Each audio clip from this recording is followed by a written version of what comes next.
इंद्रधनुष्य इंद्रधनुष्य इंद्रधनुष्य इंद्रधनुष्य. श्रोते हो, नमस्कार. इंद्रधनुष्य या कार्यक्रमात आपणा सर्वांचं मनपूर्वक स्वागत. या कार्यक्रमाच्या निमित्तानं दरवेळेला आपण जेव्हा भेटत असतो ना, तेव्हा अनेक वेगवेगळ्या कायद्यांची माहिती साध्या सोप्या शब्दांमध्ये आपण जाणून घेत असतो. कायदा क्षेत्रातील मान्यवर व्यक्ती आपल्याला वेगवेगळ्या कायद्यांमधल्या तरतुदींची तोंडओळख करून देत असतात. आज आपण विधिज्ञ नरेंद्र आठवले सर यांना निमंत्रित केलेलं आहे. आठवले सर रत्नागिरी आणि जवळपासच्या कोर्टांमध्ये 13 वर्ष वकिली व्यवसाय करत आहेत. त्यांचं LLM आणि ADR हे कोर्स पूर्ण झालेले आहेत. तसंच ते कोर्ट कमिशनर म्हणूनही काम पाहत असतात. रत्नागिरीमधील विधी महाविद्यालयामध्ये व्हिजिटिंग लेक्चरर म्हणूनही ते येत असतात. आज आपण दिवाणी कायदा आणि जमीन मालमत्ता याविषयीच्या विविध तरतुदी याविषयीची माहिती ते आपल्याला सांगणार आहेत.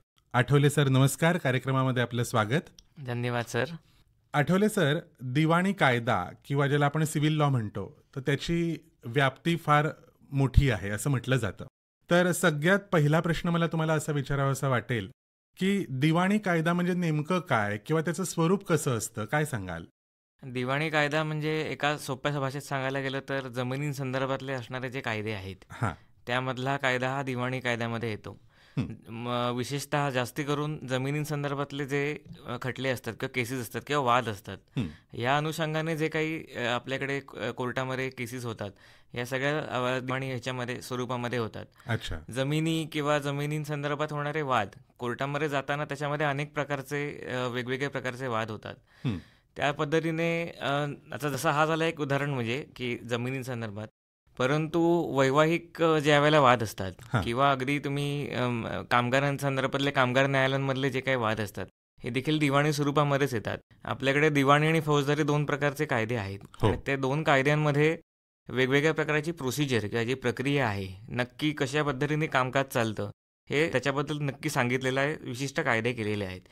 तेच कायदे ज्या वेळेला दिवाणीमध्ये येतात त्यावेळेला दिवाणी संहिता म्हणजे दिवाणी प्रक्रिया संहिता 1908 ह्यामध्ये दिलेल्या जे तरतुदी आहेत, हे सर्व प्रकारचे दिवाणी वाद, जसं म्हटलं तर की कामगारांचे असतील किंवा बाकी तुमचे वैवाहिक असतील, यालाही देखील लागू पडतात. तर थोडक्यामध्ये जमिनी, वैवाहिक वाद, त्याच्यानंतर कामगारांचे वाद, हे सगळे दिवाणी स्वरूपामध्ये आपण त्याच्यामध्ये म्हणू शकतो. अच्छा, म्हणजे तुमच्या सांगण्यावरून असं लक्षात येतं की दिवाणी स्वरूप किंवा दिवाणी कायद्याचं स्वरूप ह्याची व्याप्ती खूप मोठी आहे. सर, या ठिकाणी जमिनींबाबतचे दस्तऐवज किंवा त्याबद्दलची जागरूकता याविषयी काय सांगता येईल? म्हणजे सर्वसामान्य माणसाच्या ओळखीचे मुद्दे कोणते असतात? तर सातबाराचा उतारा फार महत्वाचा आहे, किंवा फेरफार नोंद म्हणून जो काही मुद्दा आहे तो पण एक फार महत्वाचा असतो, किंवा वारस नोंद वही किंवा वारसांची नोंद करणं, हे जे सर्वसामान्य माणसाच्या जिव्हाळ्याचे आणि त्याच्या दृष्टीने असलेले महत्वाचे मुद्दे आहेत. तर मग जमिनींच्या बाबतीमध्ये ज्यावेळेला आपण दस्तऐवज केले जातात, तर त्याच्या बाबतीत ह्या सगळ्या घटकांची म्हणजे सातबाराचा उतारा असेल, फेरफार नोंद, यांची काय म्हणजे भूमिका असते, कसं ते महत्वाचे? प्रत्येकाकडे आता आपण विशेषतः कोकणामध्ये राहतो, तर आपल्याकडे वाढ वडिलोपार्जित किंवा स्वतःच्या पण काही जमिनी असतात. आता जमिनींची नोंद करण्यासाठी महसूल दफ्तरी किंवा महसूल यंत्रणा ही शासनाने वेगळी पारित केलेली आहे. आता जसं मगाशी सांगितलं की दिवाणी न्यायालयांमध्ये तसं महसूल यंत्रणा जे आहे हे पण दिवाणी स्वरूपामध्येच ॲक्च्युली त्याच्यामध्ये येतात. आता सातबाराचा उतारा हा सगळ्यात महत्त्वाचा दस्तऐवज असतो ज्याच्याबद्दल आपल्याला सर्वसामान्यांना माहिती असते. सातबाराच्या उतार्यावरती जसं आपलं नाव, त्याच्यानंतर आपण ज्या जमिनीमध्ये आपल्याकडे आहे त्याची किती क्षेत्र आहे, किंवा त्यामध्ये जर का आपले कलमांची लागवड असेल, घराची नोंद असेल, विहिरीची नोंद असेल, किंवा जर आपण शासनाकडून काही अनुदान घेऊन जर आपण त्या ठिकाणी जर काही केलं असेल, तर या सर्वांच्या नोंदी ह्या सातबाऱ्यावरती दिसून येतात. तर सातबाऱ्याच्या नोंदी ह्या संबंधित गावाचे ते जे तलाठी असतात त्या तलाठ्यांकडे त्याची नोंद केली जाते. तलाठ्यांच्या नोंदीसाठी सातबाऱ्यासाठी त्यांचं स्वतंत्र रेकॉर्ड किंवा त्याचे जे दस्तऐवज जसे जतन करण्यासाठी एक वेगळी त्याच्यामध्ये एक व्यवस्था केलेली आहे आपल्याकडे. आता ह्या सातबाऱ्यांच्या उतार्यामध्ये आपलं नाव ज्या वेळेला येतं त्यामध्येच महत्वाचा विषय जसा आपण म्हणालात मगाशी की फेरफाराची नोंद. आता बरेचदा आपल्याला आपल्या पूर्वीपासून म्हणजे 2-4 पिढ्या आपल्याकडे समजा जमिनी आलेल्या असतील तर आपल्याला असं माहिती नसतं की त्याचं मूळ त्याच्यामधला इतिहास काय आहे, किंवा त्या जमिनींमध्ये पूर्वज आपले कोण होते, त्यांच्याकडे ती मिळकत कशी आली, मिळकत आल्यानंतर ती भाड्याने आली आपल्याकडे की ती मालकी हक्काने आली, असे अनेक आपल्या डोक्यामध्ये प्रश्न असतात. अच्छा. ते बघताना जर आपल्याला त्याचा जर शोध घ्यायचा झाला तर फेरफाराची नोंद किंवा फेरफार नोंदवही जी असते हां. संबंधित तलाठ्याकडे, त्या ठिकाणी जाऊन आपल्याला ती माहिती काढता येते. इव्हन सातबाऱ्यावरती ज्या वेळेला नाव आपलं असतं हां. त्या ठिकाणी फेरफाराची नोंद तिथे त्या ठिकाणी नमूद केलेली असते. बरोबर. आपण तो फेरफाराचा उतारा जेव्हा आपण काढला हां. तर त्यामध्ये त्या पर्टिक्युलर जे नोंद झालेली आहे ती कशी झालेली आहे आणि त्याच्यामध्ये संपूर्ण डिटेल किंवा त्याच्यामध्ये संपूर्ण विस्तृतपणे त्यामध्ये माहिती दिलेली असते. म्हणजे आता समजा पणजोबांची मिळकत असेल हां, किंवा हां. आता पणजोबांनी समजा एखादी मिळकत स्वकष्टाचीत असेल हां. किंवा पणजोबांच्या आधीपासून जर ती मिळकत आलेली असेल हां. तर बऱ्याचशा लोकांना आजकाल आपल्याला म्हणजे आपले तेवढी वंशावळ वगैरे माहिती नसते. तर त्या अनुषंगाने मग आपल्याला मग त्याचा जो इतिहास आहे त्या मिळकतीचा हां. हा संपूर्ण त्या फेरफार नोंदीमध्ये आपल्याला पाहायला मिळतो. अच्छा, म्हणजे फेरफार नोंदीच्या माध्यमातून आपल्याला आधीच्या पिढ्यांचा इतिहास, हां. त्या जमिनीच्या बाबतीतला इतिहास, हा, त्या जमिनीबद्दल सर्व इतिहास आणि इतिहास. त्यामध्ये असणारे आपले मालकी हक्क असतील किंवा जे काही हक्क आहेत, हो. इव्हन आपले त्याच्यामध्ये काही वेळेला कुळ कायद्याचे हक्क असतात, अच्छा. ते त्यांची नोंद देखील सातबाऱ्यावरती असते. मग अच्छा. कुळ असेल तर मग कुळाची नोंद आपली कधी झाली, हां, हां. तर कुठल्या क्षेत्रामध्ये आपण कुळ वहिवाट म्हणून आहोत, कुळ वहिवाट करत असताना आपलं त्यामध्ये कुठल्या प्रकारची शेती आहे हं. यांची देखील माहिती त्यामध्ये सातबारामध्ये किंवा त्या फेरफारामधून आपल्याला सहजपणे समजू शकते. हा बरं. त्याच्यामधला एक महत्त्वाचा आहे आणि ही अतिशय सोपी महत्त्वाची गोष्ट यासाठी आहे कारण आपल्याला माहिती असते आपली जमीन कुठे आहे, हां. पण आपण कधी वाद होत नाहीत किंवा त्या अनुषंगाने कधी पाहण्याचा योग येत नाही. खरंय. परंतु त्याबद्दल जागरूक असणं फार गरजेचं आहे. हां. कारण बरेचदा असं होतं की म्हणजे खूप वर्ष काही त्याचं रेकॉर्ड पाहिलेलं नसतं हो. आणि अचानक कधी समजा एक दुसऱ्या तिसऱ्या पिढीमध्ये समजा वाद कधी त्यांच्यामध्ये झाला हो. तर मग त्याच्याबद्दल विस्तृतपणे जर आपली बाजू ठामपणे मांडायची असेल, न्यायालयामध्ये जायची वेळ आली किंवा न्यायालयामध्ये दाखल झाली तर हं. ते मांडण्यासाठी या सगळ्या गोष्टींची आधीपासून व्यवस्थित माहिती असणं हे हां. आपल्याला फार गरजेचं आहे. अच्छा.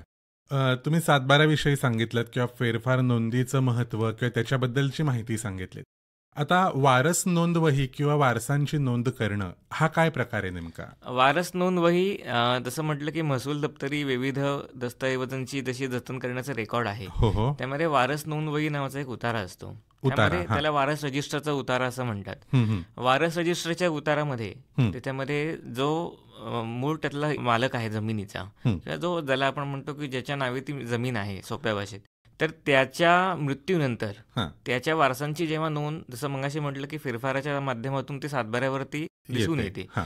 तर त्यावेळेला वारसांची नोंद, हां. त्यांना वारस कोण आहेत हां. किंवा जो मूळ मालक आहे हो. तो मयत कधी झालेला आहे या हं. अनुषंगाने त्यांच्या जी सगळी विस्तृतपणे माहिती आहे ही वारस नोंदवहीमध्ये दिसून येते. हं. मग ते वारस कोण आहेत, मयत माणसाची त्या वारसांचा काय नातेसंबंध आहे, हां. मुलगा आहे, मुलगी आहे, पत्नी आहे, जे काय असेल, तर त्या अनुषंगाने सर्व त्या ठिकाणी त्यामध्ये वारस नोंदवहीमध्ये दिसून येतं. अच्छा. जसं मगाशी म्हटलं की आपण दिवाणी न्यायालयामध्ये जर का वाद निर्माण झाला किंवा बरेचदा तसं आता मगाशी म्हणालात की आपण वाटपाचा जेव्हा दावा होतो, एक्झाम्पल म्हणून द्यायचं झालं तर वाटपाचा जेव्हा दावा होतो त्यावेळेला आपल्याला महत्त्वाचं काय ठरतं की आपली वंशावळ देणं गरजेचं असतं. जर हो. वडिलोपार्जित प्रॉपर्टी मिळकत असेल तर मग त्या ठिकाणी ह्या वारस नोंदवहीचे जे उतारे आहेत हे देखील आपल्याला संबंधित तलाठ्याकडे अर्ज करून ते आपल्याला काढता येऊ शकतात.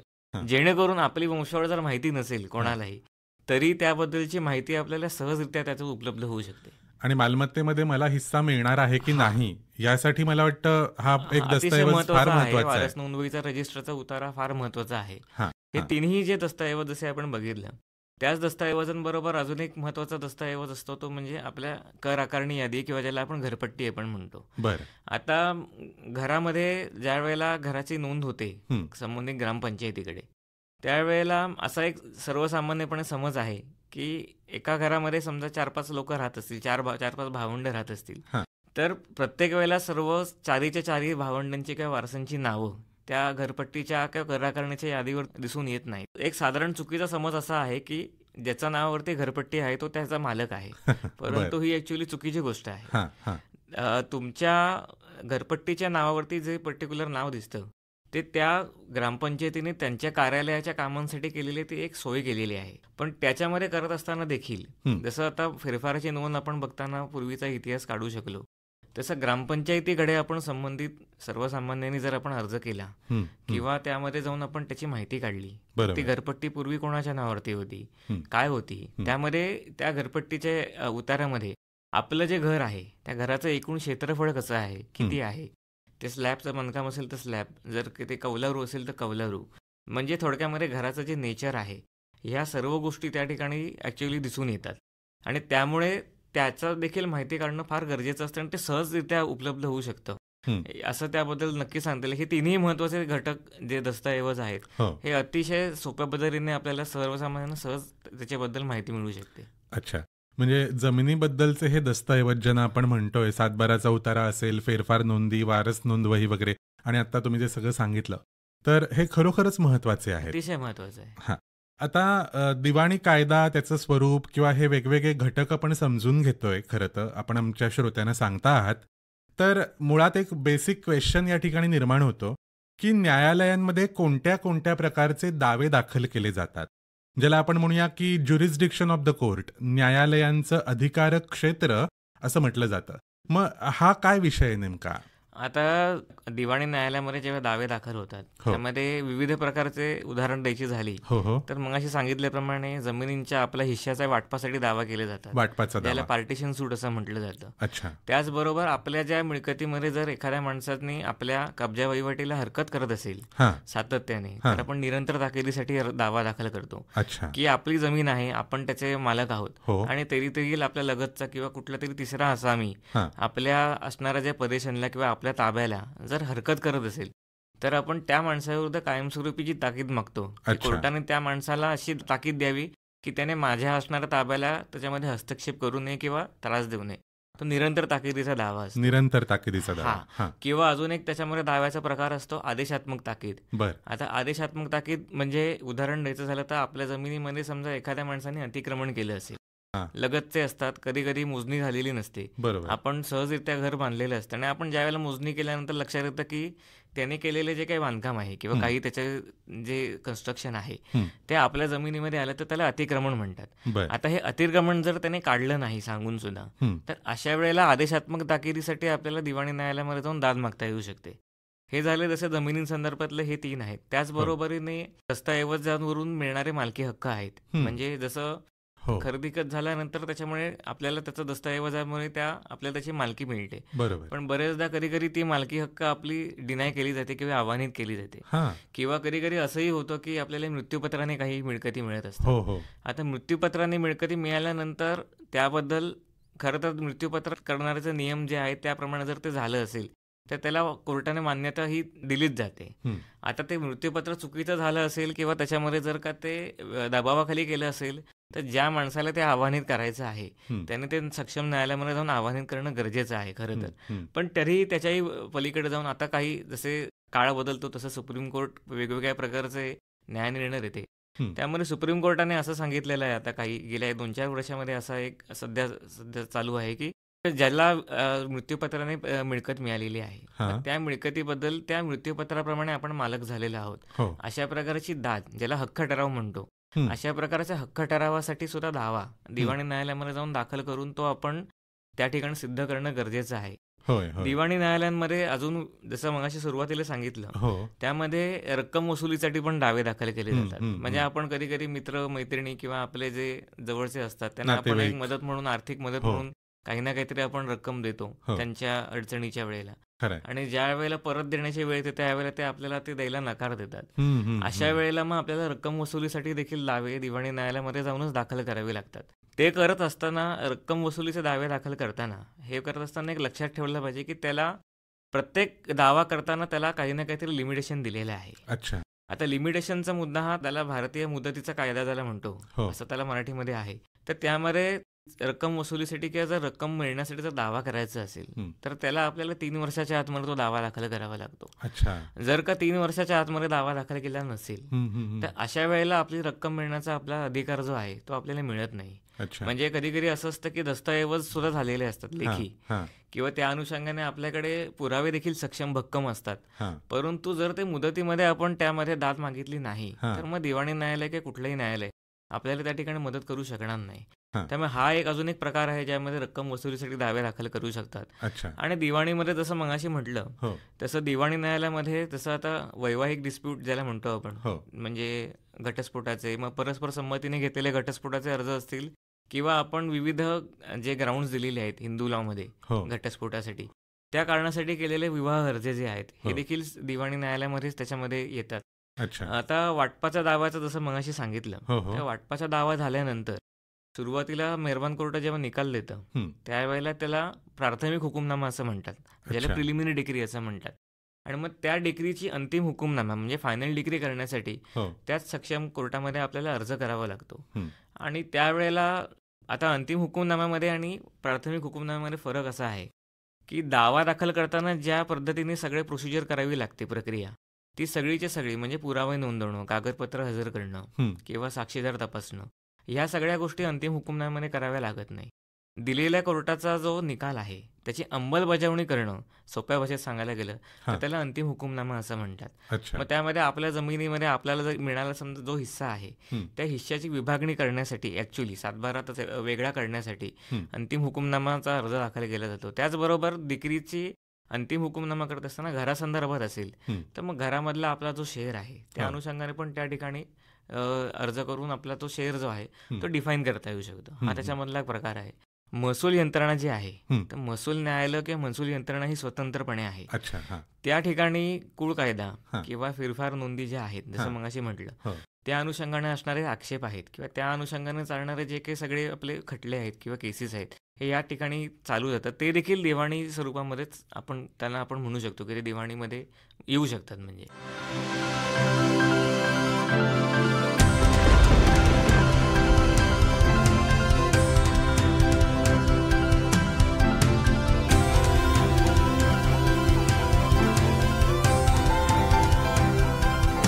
इंद्रधनुष्य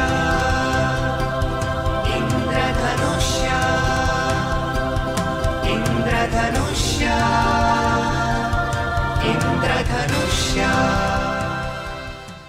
खूपच सविस्तरपणे आणि वेगवेगळे तुम्ही प्रकार सांगितले त्या ठिकाणी. तुम्ही अनेक प्रकार सांगत असताना एक मुद्दा माझ्या लक्षात राहिला आहे, तो असा आहे की निरंतर ताकिदीचा दावा. तर ह्याच्याबद्दल थोडंसं सविस्तर सांगाल का? हां, निरंतर ताकिदीचा दावा म्हणजे आपली जमीन आहे, आपला मालकी हक्क आहे हां. आणि त्या मालकी हक्काच्या जमिनीमध्ये हां. आपल्या ज्या इसमाचा त्या मिळकतीशी काही मालकी हक्क संबंध नाहीये, हां. अशा माणसाकडून जर आपल्या तिथल्या रोजच्या ताब्यामध्ये हं. जर हस्तक्षेप होत असेल, हां. जर तो तिथे कशा प्रकारचा असू शकतो हस्तक्षेप साधारण? म्हणजे आता एक उदाहरण द्यायचं झालं तर होय. आपली जमीन आहे, त्याच्यामध्ये कलमं आहेत, हां. आंब्याची कलमं आहेत. बर. आता आंब्याची कलमं काढायला गेल्यानंतर एखादा माणूस येतो आणि सांगतो की ही कलमं काढायची नाहीत, हं. त्याच्याशी माझा संबंध आहे किंवा मी त्याच्याबद्दल त्या अनुषंगाने माझा त्यामध्ये फळं उत्पन्न उपभोग घेण्याचा अधिकार आहे अच्छा. किंवा त्या ठिकाणी फळं काढू दिलीच जात नाहीत. हां. उदाहरण द्यायचं झालं हां. तर आपल्या पदेशनला, ज्याला आपण पीसफुल पदेशन आपण असं म्हणतो, हो. म्हणजे त्या पदेशनला जर हरकत झाली असेल, हां. तर हरकत होत असेल सातत्याने, तर आपल्याला निरंतर ताकिदीचा दावा दिवाणी कोर्टामध्ये जाऊन तो मागता येतो दाद. अच्छा. ज्याने म्हणून त्याचा भंग जर झाला हं. तर त्याला मात्र कॉन्सिक्वेन्सेस खूप आहेत. हं. जसं आपल्याला एक कदाचित माहितीही नसेल श्रोत्यांना की दिवाणी कायद्यामध्ये देखील हं. तुरुंगवासाची तरतूद केलेली आहे. बरं. म्हणजे निकाल लागला, ऑर्डर झालेली आहे, हां. आदेशाचं जर पालन केलेलं नसेल हं. तर अशा वेळेला सिव्हिल प्रिझन ज्याला म्हणतो, त्यामध्ये त्या माणसाला म्हणजे ज्याच्या विरुद्ध निकाल झालेला आहे हो. ते अवमान केला म्हणून त्याबद्दल त्याला त्या ठिकाणी ठेवण्यात येण्याची पण तरतूद दिवाणी कायद्यामध्ये आहे. अच्छा. त्याचं फार कमी लोकांना माहिती असतं, कारण गुन्हा किंवा फौजदारी म्हटलं की प्रिझन हे माहिती असतं, जेल, पण हो. हे पण तशी तरतूद एक आहे, हे सांगावंसं वाटतं इथे. बरं बरं बरं. आता या सगळ्यामध्ये आपण मालमत्ता, त्याचे दस्तऐवज किंवा जसं मगाशी तुम्ही वेगवेगळे प्रकार सांगितलेत, दिवाणी कायद्याच्या अंतर्गत येणाऱ्या वेगवेगळ्या गोष्टी सांगितल्यात, बाबी सांगितल्यात, तसा अजून एक मुद्दा येतो की हिंदू वारसा कायदा जो आहे तर त्याच्यामध्ये मुलींना संपत्तीमध्ये महत्वाचं स्थान दिलं गेलं आहे असं ऐकिवात आहे. तर त्याच्याबद्दल काय सांगाल आपण? हो, आपल्याकडे आता हिंदू अविभक्त कुटुंब म्हणजे HUF म्हणून एक संकल्पना आहे. हां. पण 2005 मध्ये जसं सगळीकडे जसं आपण म्हणतो की इक्वॅलिटी बिफोर लॉ असं आपल्याकडे एक तत्व आलं, हो. त्याच पद्धतीने आपल्याकडे मुलींना समान हक्क देण्यासाठी एक ऐतिहासिक आणि अतिशय महत्त्वाची दुरुस्ती या हिंदू वारसा कायद्यामध्ये झाली. बरोबर. आणि त्यामध्ये मुलींना आपल्या मुलांएवढाच म्हणजे भावाएवढाच समान हिस्सा त्या मिळकतींमध्ये राहतो, हक्क अधिकार राहतो, अशा प्रकारची दुरुस्ती करण्यात आली. हं, हं. आता हा हक्क सांगायचा म्हटलं तर एक महत्त्वाची गोष्ट अशी आहे हं. की पोटामध्ये म्हणजे आईच्या पोटामध्ये ज्या वेळेला वाढ होत असते बाळाची, हो. त्या दिवसापासून त्या पर्टिक्युलर बाळाला किंवा त्याचा हक्क सुरू होतो. म्हणजे आपल्याला असं वाटतं की जन्म झाल्यानंतर त्याच्यामध्ये हक्क आला किंवा त्याच्याबद्दलचा आपल्याला आहे, पण तसं नसून तर त्याच्यामध्ये पण म्हणजे वूम मध्ये पण असं त्याच्यामध्ये इंग्लिशमध्ये म्हटलेलं आहे त्याच्यामध्ये, तर तिथपासून तर हक्क मुलींना देखील जे आहेत समान झालेले आहेत. आता हे करत असताना त्याला एकच फक्त अपवाद आहे की पूर्वीचे ज्या 2005 पूर्वी जर का वडिलोपार्जित मिळकतींचं वाटप झालेलं असेल म्हणजे पूर्वजांमध्ये वगैरे, तर ते ओपन करण्याचे अधिकार तेवढेसे नाही आहेत की ते मला मान्य नाही असं आपल्याला म्हणता येणार नाही. पण त्याचबरोबर पूर्वीच्या वाटपाप्रमाणे किंवा वडिलांनी त्यांच्या हयातीमध्ये किंवा त्यांच्या पूर्वजांनी जर मिळकती विल्हा केलेल्या असतील, विल्हा म्हणजे दुसऱ्या माणसाला विकल्या असतील, जरी ती वडिलोपार्जित मिळकत असली तरी देखील त्यामध्ये ओपन करण्याचा अधिकार नाहीये. परंतु सर्वसामान्यपणे ह्याच्याही बद्दल सुप्रीम कोर्टाचे वेगवेगळे जजमेंट्स येत राहतात, त्याबद्दलही थोडासा कायदा हा चेंज होत चाललेला आहे. परंतु एक सांगायचं गेलं तर मुलींना, थोडक्यामध्ये सांगायला गेलं तर मुलांना एवढाच इक्वल राईट किंवा समान हक्क आज रोजी मिळतो. अच्छा, फार महत्वाची अशी तरतूद आहे किंवा अमेंडमेंट आहे असं म्हणायला हरकत नाही. हे सगळं करत असताना अजूनही फार महत्वाचा प्रश्न जो सर्वसामान्य लोकांच्या मनामध्ये असतो तो असा की माझी समजा एखाद्या ठिकाणी जमीन आहे आणि जमिनीची मला मोजणी करायची आहे, तर मीच गेलो आणि मेजरमेंट घेतलं आणि माझीच मी मोजणी केली, तर मला वाटतं त्याला काही फारशी व्हॅल्यू नाहीये. असं काही कोणतं शासकीय कार्यालयाची मदत घेणं वगैरे गरजेचं असतं का जमिनीची मोजणी करण्यासाठी? त्याबद्दल काय सांगाल? जमिनीची मोजणी करण्यासाठी आपल्याकडे भूमी अभिलेख कार्यालयामध्ये आपल्याला अर्ज करता येतो. जिल्हा अधीक्षक भूमी अभिलेख हे सगळ्यात वरिष्ठ स्तरावरचं त्या ठिकाणचा अभिलेख आहे. त्या खालोखाल येणारं जे कार्यालय आहे ते उपअधीक्षक भूमी अभिलेख म्हणतो. आता उपअधीक्षक भूमी अभिलेखमध्ये आपल्याला मोजणी करताना आपल्या संबंधित सातबारा जो आहे तो जोडणं गरजेचं आहे.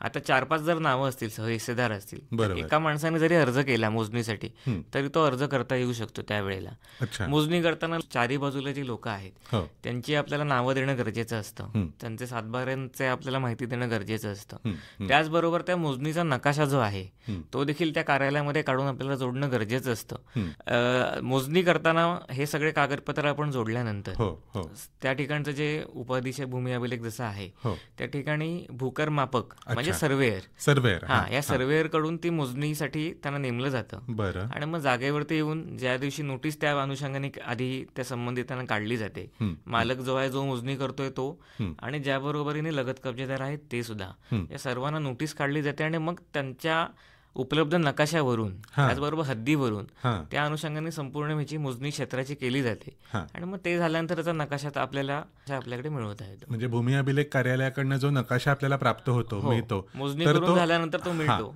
तो अधिकृत असतो.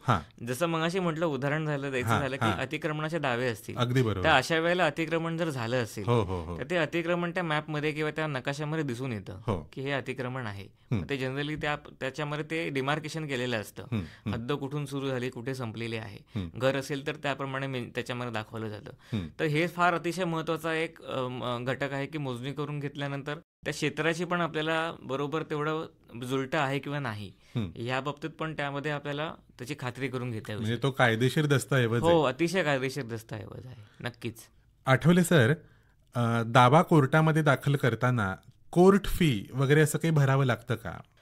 आता प्रत्येक दाव्यामध्ये आपण केलेली जी मागणी आहे त्या मागणीवरती आपल्याला जे काही कोर्ट फी आहे, न्यायिक मुद्रांक ज्याला म्हणतो, तर देण्यासाठी पण तरतुदी बॉम्बे कोर्ट फी स्टॅम्प नावाच्या ऍक्ट मध्ये आहे.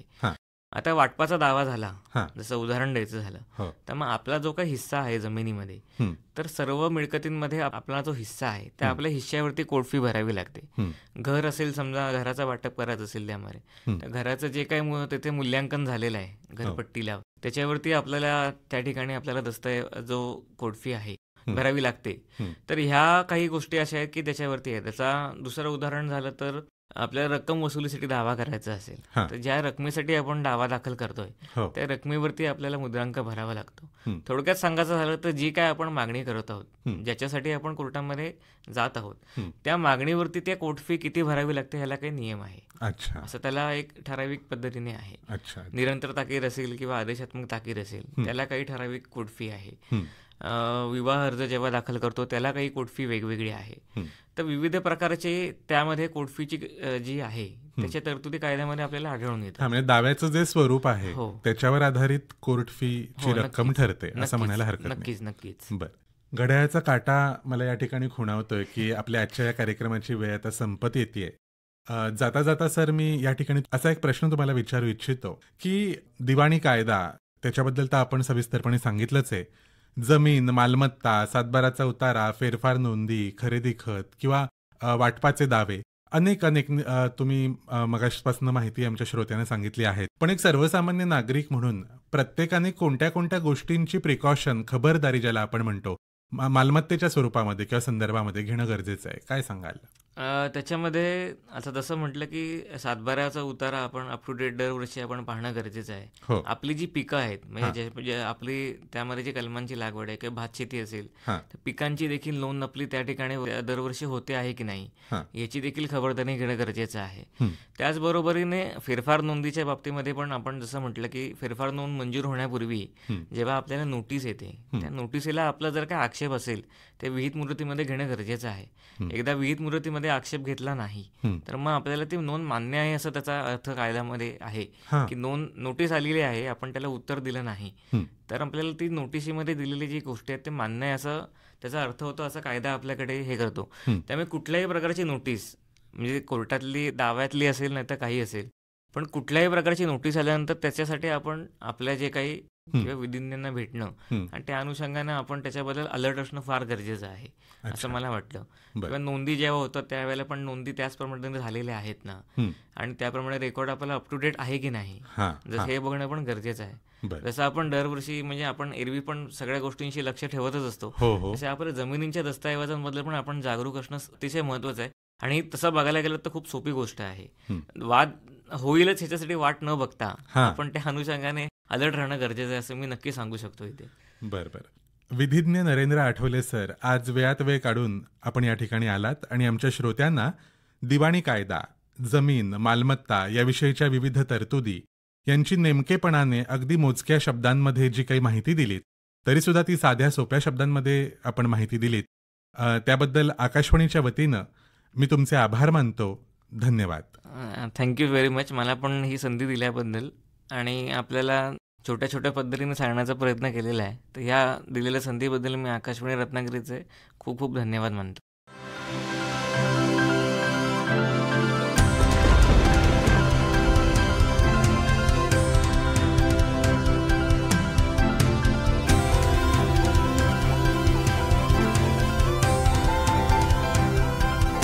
इंद्रधनुष्य